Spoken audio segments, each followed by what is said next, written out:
why we're here today. We have this beautiful fitness court. Thanks to the grant from Priority Health, and thanks for the hard work of Ali Dib and Mariana. I don't know if she was able to make it. She's on her way. Oh, she's on her way. And then I did just a little bit of work. But we have a lot of people to thank today. Tifa helped. They helped with the installation and the pad, and it's just an exciting day for Dearborn Heights. I've worked for Dearborn Heights for over, should I say it?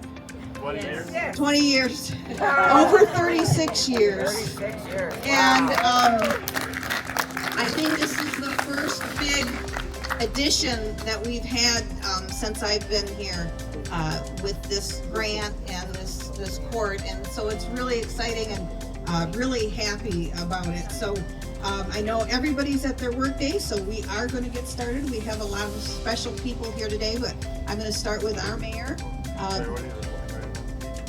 Mayor, if you come up. No, seriously, this is a great thing for Dearborn Heights. We've never had this. I know when I've traveled all over the world, I've seen this outside the United States. I've seen it places in California, some places like warm climates. I haven't really seen anything like that on this side of the Mississippi.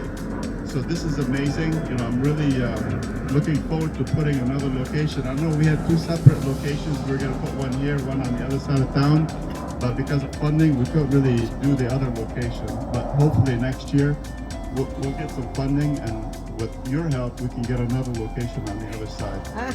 So I know I was going to put some workout clothes today, but I have several meetings back to back, so I couldn't do it. But I know I'll be using this part. Thank you. Oh, you were going to demonstrate? After you did. Yeah. Let's see who's the athlete. Various moderation for fitness skills and levels, so you could probably do a couple things. Another day. We got to get Kim to demonstrate. But no, thank Cheryl. Hi, Cheryl. Yeah, thank you again for being here today. I thank the whole team for making this happen. And again, you know, I look forward to the second location, and I'm looking forward to a lot of success in this area. I'm getting a lot of positive feedback that we put this workout park here in this area. So thank you.